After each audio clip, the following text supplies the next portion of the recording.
Hello, my name is Katie Wickert. I'm a local government planning specialist in the West.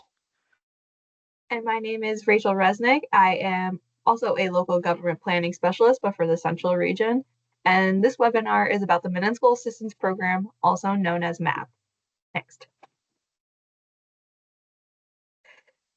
So a quick overview of the Center for Local Government Services is that our planning team is housed under it. The center serves as a one-stop shop for local government officials and can provide knowledge and guidance on various local government operations. Next. Within the center, there are many programs that can help provide a wide range of technical assistance, trainings, and services to help resolve problems on the local level. These programs include regional police, fire, and emergency services, community planning, Act 47, Mundstats, the State Tax Equalization Board, the PA Training Hub, and several other funding sources. Next. As I mentioned, the Office of Community Planning is a subsection of the Center for Local Government Services. Our mission is to foster vibrant communities through education, collaboration, and innovative local and regional planning. As of a year ago, our team grew from 1 to 12 planners that are split between the East and West regions of the state. We essentially provide technical assistance and can conduct education training on all things planning. We also assist with the State Planning Board on research and projects. And you will see off to the right-hand side of the screen an area of expertise. These are areas we have identified within our office to help facilitate our capacity efficiently. However, just because it is not on this list does not mean we do not cover it. So as you have any questions, this list is a living document, and these will change as time changes as well. And lastly, we also administer the Municipal Assistance Program, which is what we are here to talk about today. Next. This is a list of regions and who your local planner is for your area, and this will be shown again at a later time. Next. So what is the Municipal Assistance Program? The Municipal Assistance Program provides funding to assist local governments with planning and implementation of plans. We have two categories under the Municipal Assistance Program. You have shared services and community planning. We'll go into some more detail about each of those categories as we go further into the slide deck. Just some highlights from fiscal year 2019 to 2023. So over the last 5 years, we've issued 108 grants total, and that's $4 million in funding. From those grants, we've impacted 221 municipalities in 48 counties, and we've funded 46 multi-municipal projects, 62 comprehensive plans, 6 emergency services projects, 20 zoning and saldo updates, and 12 Heart and Soul projects. Here, this is just a snapshot of some of these projects that we have funded. So the Wayne County Comprehensive Plan, Our Future Lancaster, a long-range transportation plan.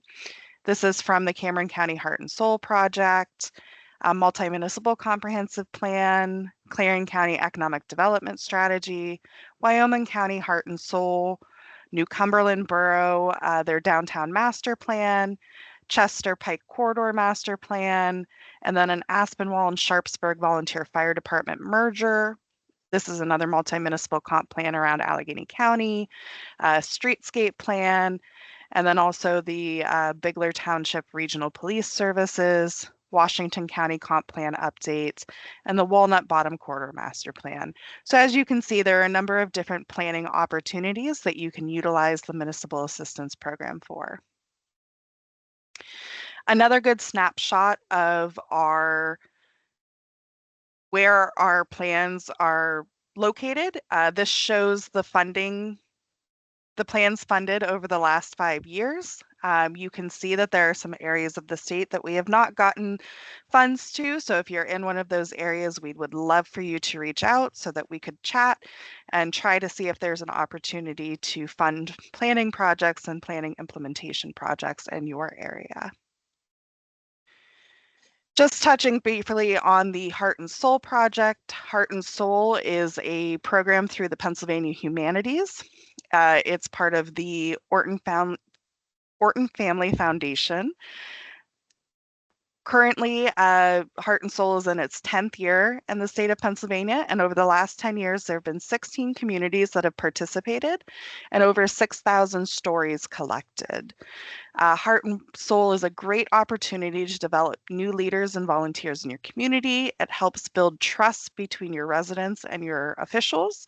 It's a great opportunity to energize your downtown and celebrate civic pride, as well as honoring local history and culture.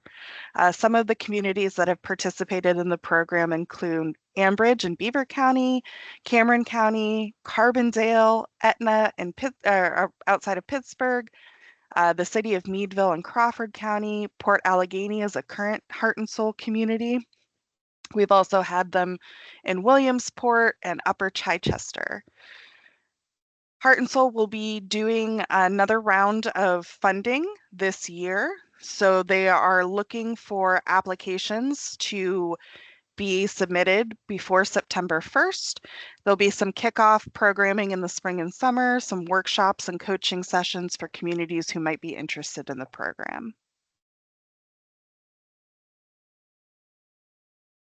So who is eligible for these funds? So it would be any city, borough, town, township, home rule municipality, county, or public/quasi-public organization that is duly authorized to act on the behalf of the municipality.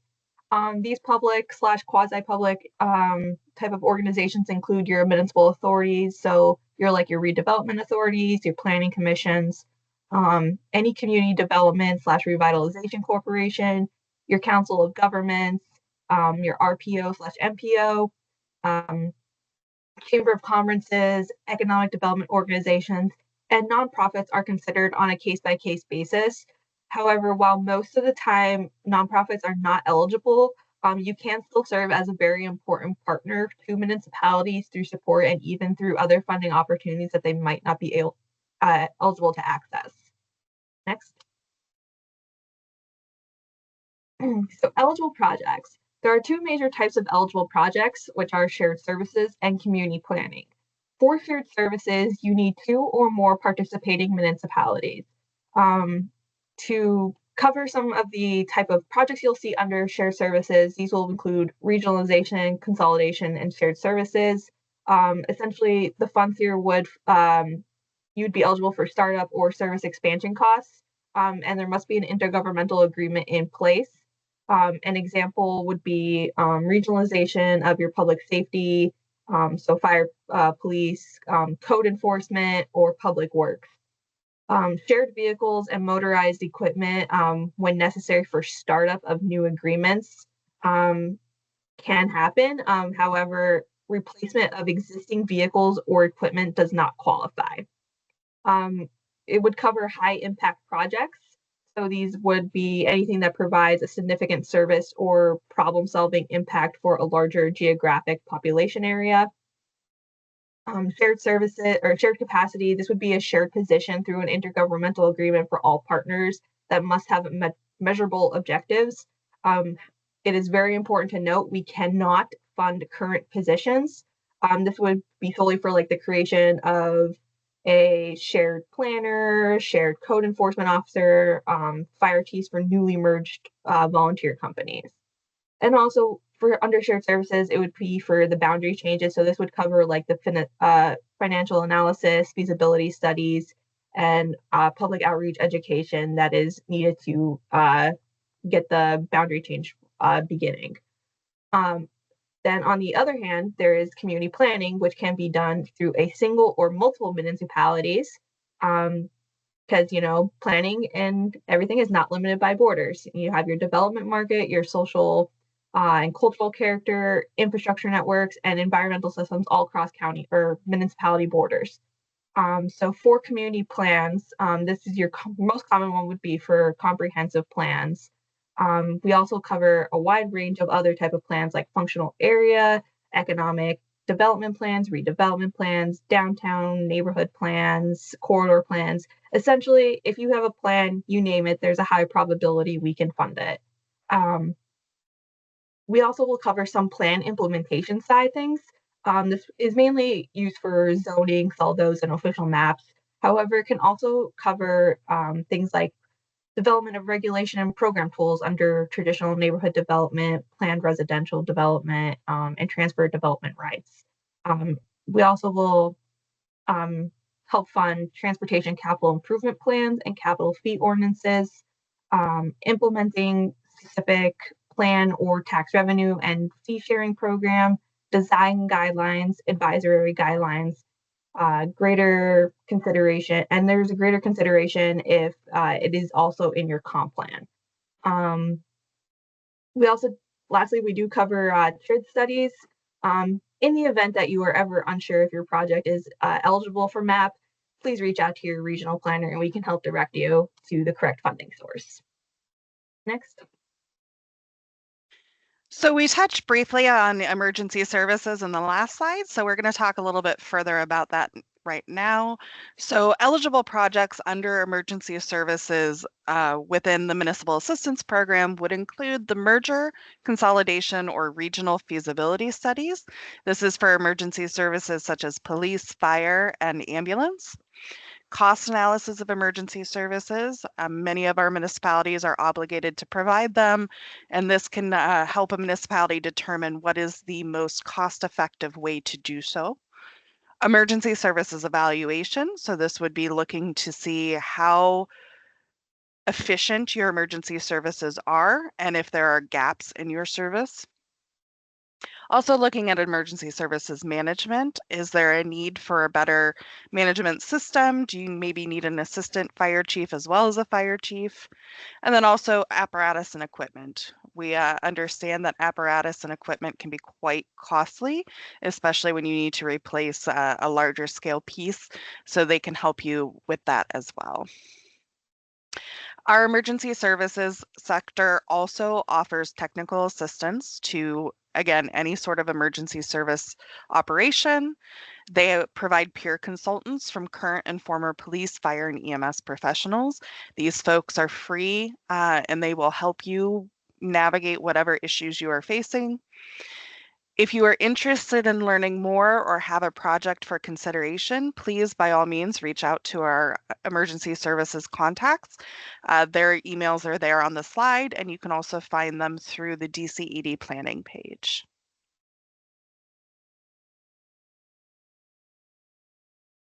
So we've talked about some eligible projects, but here's our list of ineligible projects. So we cannot fund construction of facilities, renovation of current facilities, purchase of new buildings or infrastructure, cost of general administration for the MAP grant. This is a question we get quite frequently.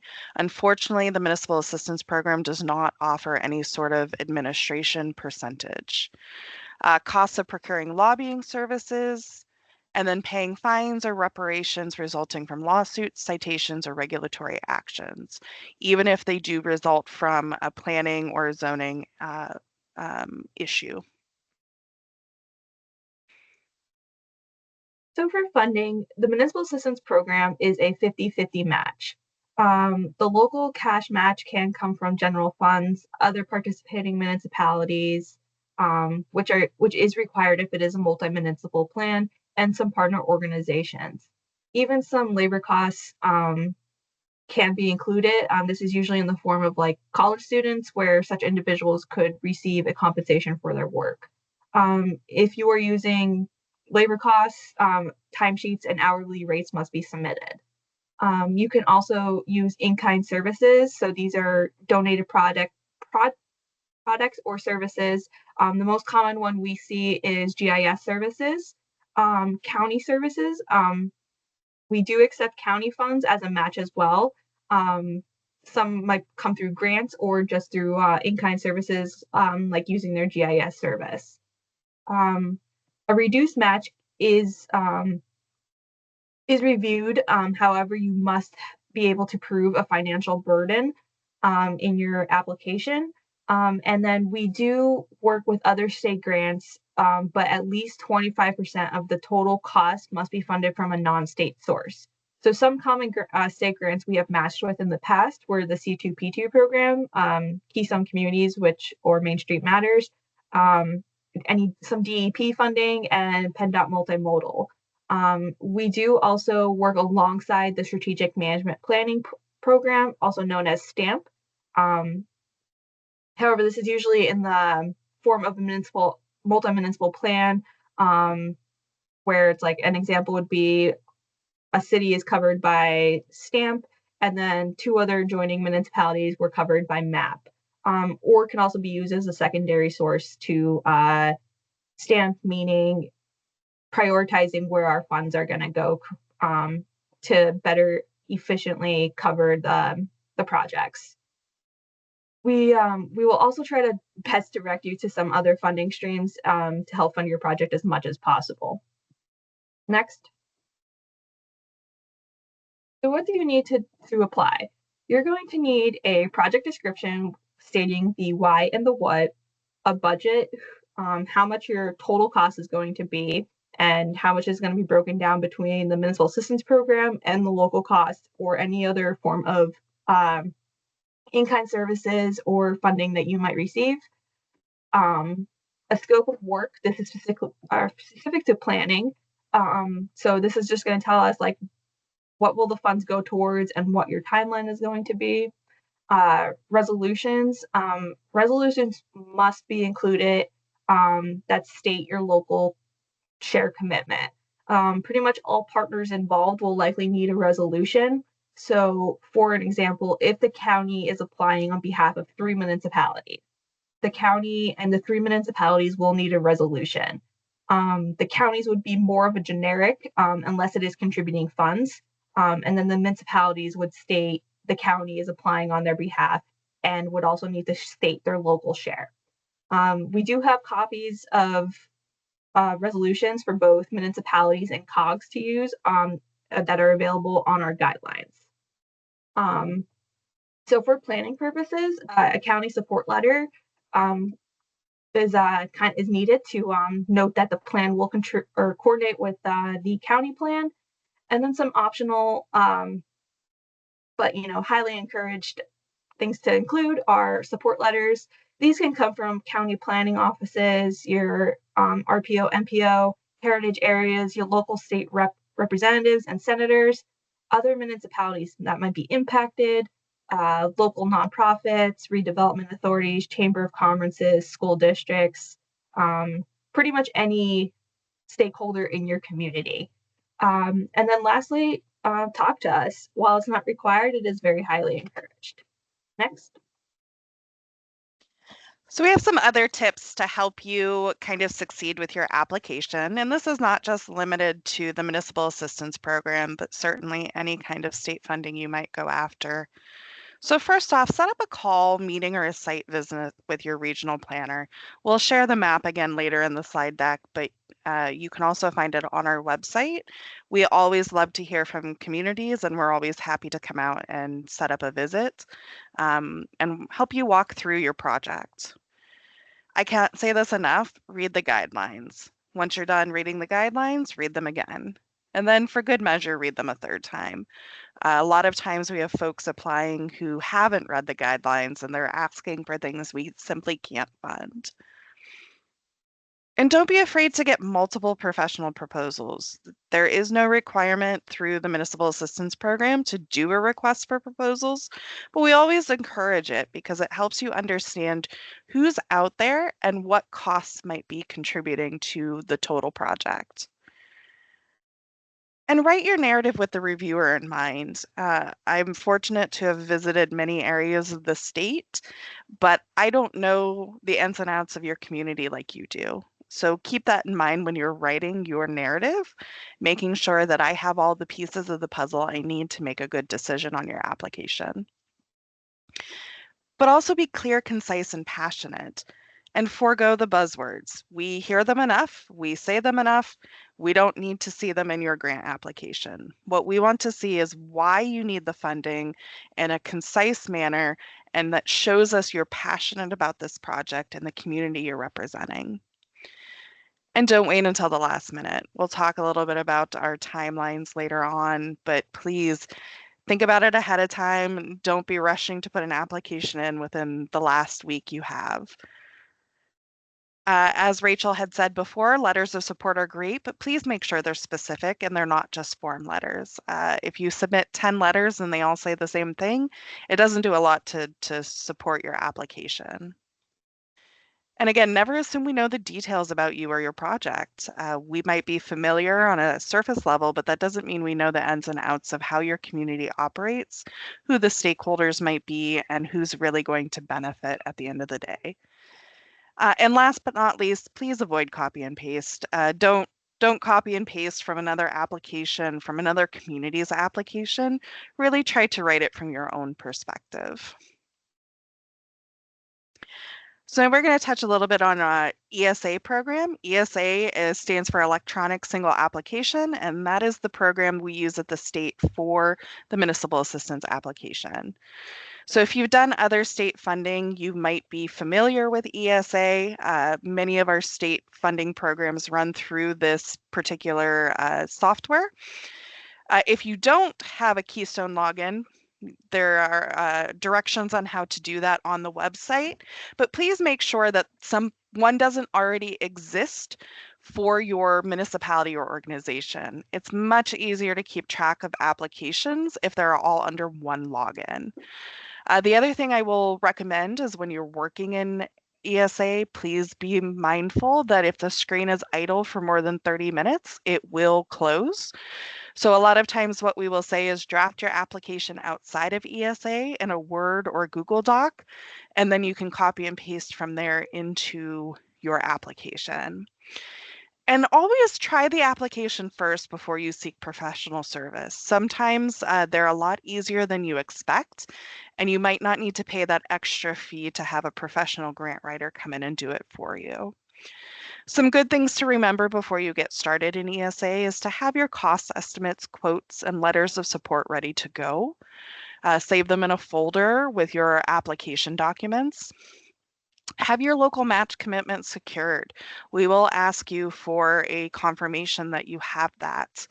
And don't forget the resolution from the governing body. We'll talk about timelines, but make sure your resolution is passed before the application is due. We cannot accept resolutions after the fact, and it might push your application to a later date.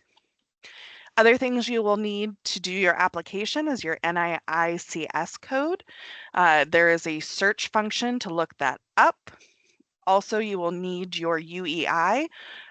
This is what was formerly the DUNS number. It's now considered UEI. It's a 12-character alphanumeric ID that's assigned by sam.gov.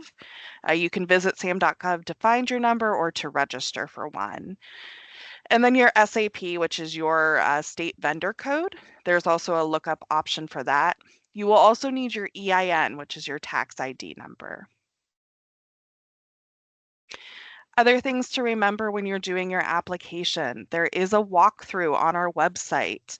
Save frequently and pay attention to your character minimums and maximums. Many of the fields only allow for 1,000 characters, and that's not words, that's literal characters, including punctuation and spaces. And don't be intimidated. It looks more complicated than it is. And if you have questions about the application process or ESA in general, please feel free to reach out and ask. We'll help as best we can. We also have a wonderful customer service department that can help you with the ESA process as well.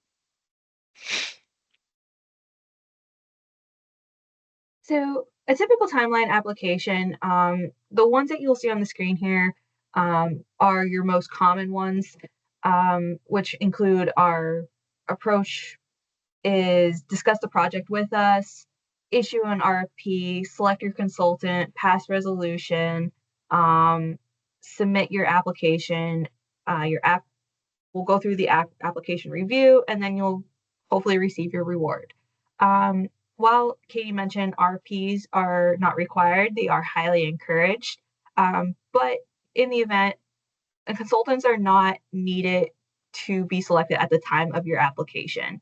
It is easier for you to have one, kind of in your back pocket there, mainly because they're going to be the ones that will provide you what your budget's going to be, and they'll also provide the scope of work. However, we do recognize that some other matching state grants require you to wait until after after you receive your funds. So this will not affect your competitive aspect in our process. Our application is rolling. So if you are seeking a spring round award, they must be submitted by March 1st of the year. So, and if you're considering the fall round, they must be submitted by September 1st. Like I said, it is a rolling application, so it is open year round. So if you were to submit on March 2nd, you're unfortunately going to have to wait until our September 1st round. It's just our internal timeline for us to go through the application rewards.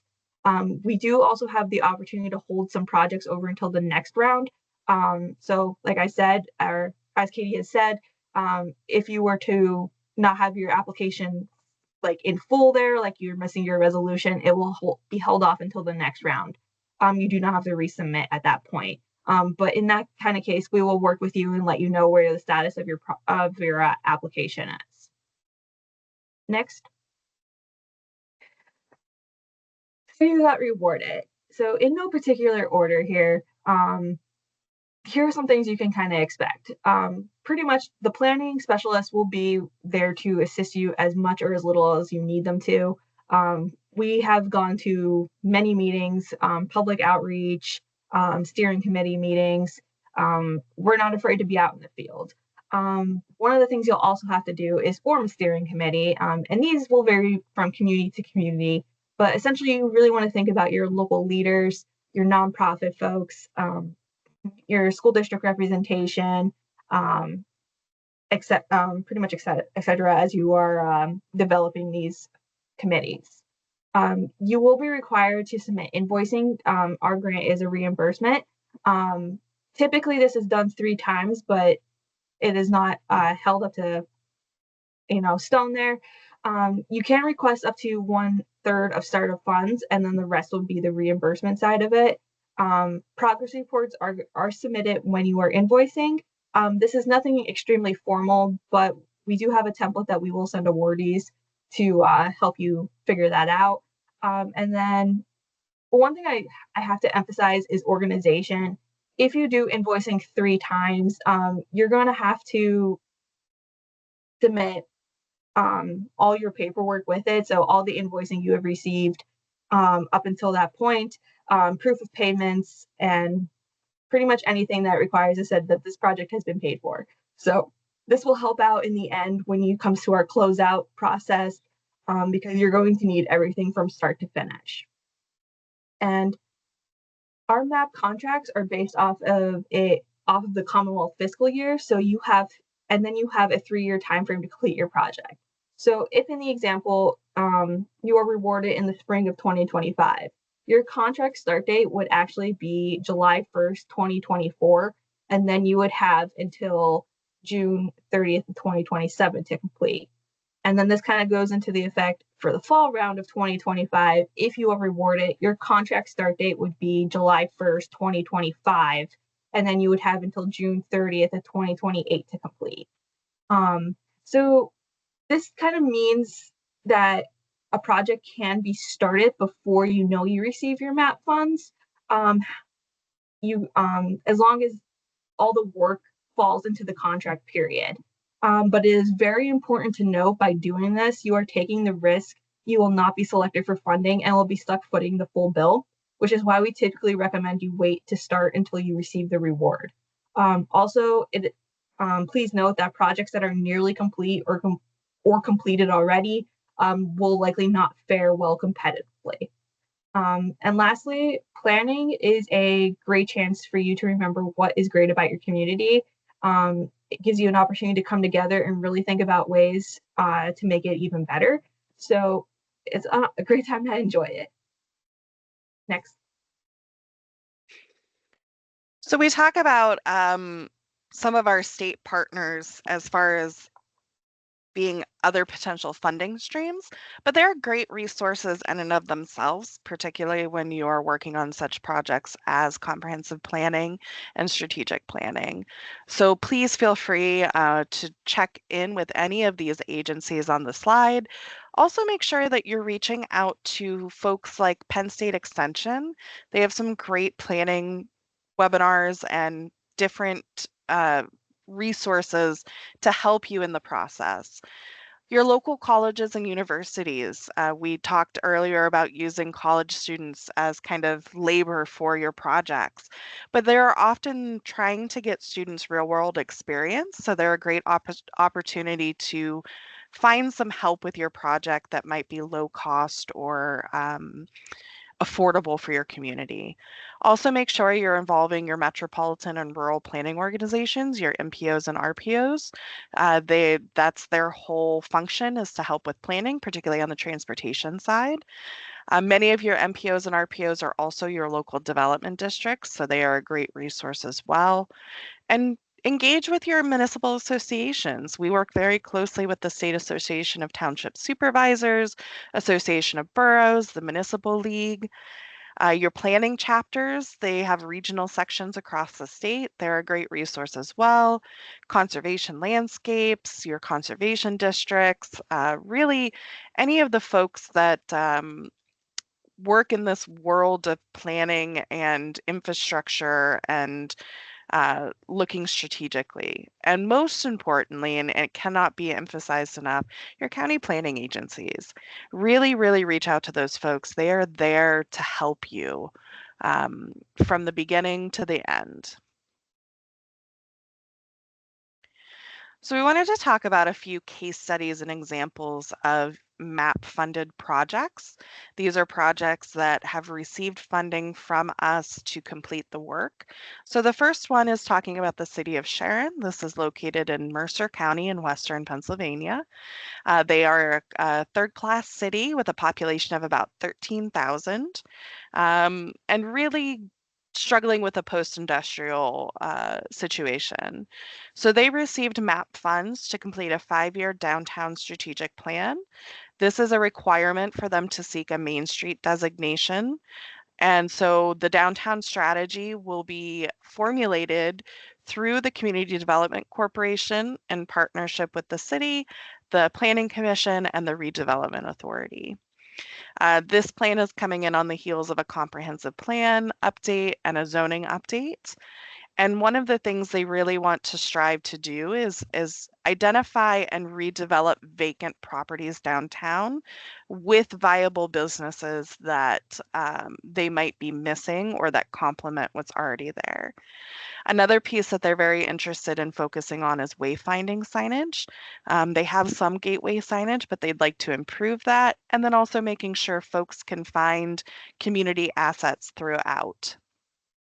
They have a public art scene already with a number of murals and sculptures, but they're looking to build on that and really become a go-to location for arts and culture within the Shenango Valley.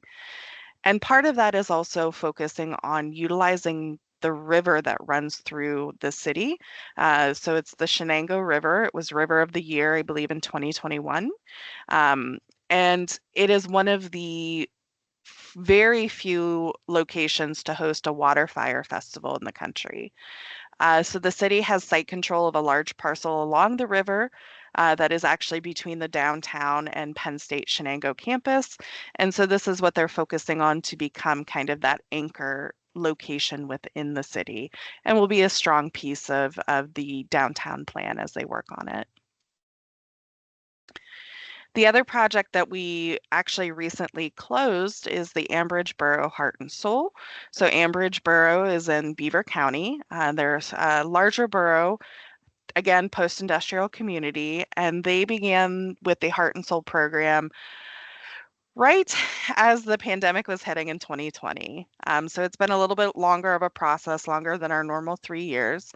But the plan was adopted at the end of 2024. So in December, they were able to adopt the plan, even in spite of all the hurdles that they had to face throughout the process. And it really worked to build on the borough's history as a Preserve America community. So they part of their project included holding community picnics in the parks throughout the borough. They utilized social media and online resources for community meetups, particularly during the pandemic years. And they launched 31 Days of Hope and Gratitude campaign that engaged hundreds of residents over the course of the 31 days. They relaunched the program again in 2021, the fall of 2021, after most of the concerns with the pandemic were through, and really got a greater level of renewed interest in it. The final action plan will be incorporated into the comprehensive plan, and it's going to be used to update their land use plans, such as their zoning and subdivision and land development ordinance. Some of the action items that came out of this plan included looking at ways to um, increase suggested development that supports the community, such as movie theater, bowling alley, activities for families. They really wanted to identify and inventory the sidewalk conditions throughout the borough because they have a number of active transportation users who depend on those sidewalks to get around. They also wanted to assemble a team consisting of their code department, landlords, renters, and realtors to discuss property maintenance and code enforcement, really trying to look at ways to preserve their housing stock, especially their historical housing stock. And they wanted to develop a central communication system so that all the local organizations are on the same page and reaching for the same goals. And then ultimately just promote pride of place. And that's a huge piece of the Heart and Soul Project is what do you love about your community and why? And what can we do to make it better? So the Borough of Chambersburg is an example of an implementable and user-friendly comprehensive plan coming out of the Central Region. They were rewarded their MAP grant in the 2019-2020 fiscal year. The goals laid out in their comp plan really focused on reinvestment, housing, sense of place, borough services, and transportation. It highlighted or provided a status update to prior plans and studies, along with offering an in-depth recommendations that were later broken down into a digestible format with a timeline, list of partners, and a systematic budgetary range. Um, it also included in this plan a list of services and resources that could help residents with various forms of assistance and can even help the municipality understand the services already being provided. Lastly, there is a very in-depth community profile section with a ton of helpful data, which can help spur some economic development and improvements in the area. That data ranges from comparing housing data with similar sized municipalities in the area, identifying the area's major employers, um, classifying roadways that can help identify what kinds of developments are suitable. So you're looking at some like auto-centric, residential, multimodal. And this is incredibly useful, particularly if there's a focus on pedestrian and active transportation. It also identified some crash and congestion sections to pinpoint road improvements. It labeled intersections of concern and provided a bridge table, which noted local, county, and state bridges within the borough. Overall, this plan was very community driven and it was general enough to allow for flexibility with changing times. Next. So Lackawanna County is doing an interesting approach where they are working with municipalities to do regional based comprehensive plans and zoning. Currently, they have three regional groups, which includes Scranton Abingtons, which includes 9 municipalities, Northern Lackawanna, which includes 5 municipalities, and Northern Pocono, which includes 8 municipalities. The Scranton Abingtons one was funded in 2018 and is probably the one that's furthest along as they are currently in some of the implementation phases. Both the Northern Lackawanna and Northern Pocono are in their beginning stages. Northern Lackawanna was awarded a MAP in 2023, And that one kind of provides a true regional approach that targets all the major types of municipalities. So that would include the city, townships, and boroughs. Right now, they are in their surveying process and will start their zoning next year. Northern Pocono was just awarded in 2024, and they just selected their consultant. By the end of these three regional projects, about 22 of the 42 municipalities in Lackawanna County will be under a regional plan. It was very important to the county and the municipalities that they shared equal leadership across each municipality involved. So while the process of these regional plans did prove to be timely, um, especially in the beginning while they were trying to figure all the somatics out, the municipalities benefited because now they have opened many pathways to sharing services and unique zoning opportunities. Another important takeaway from these projects is the county support.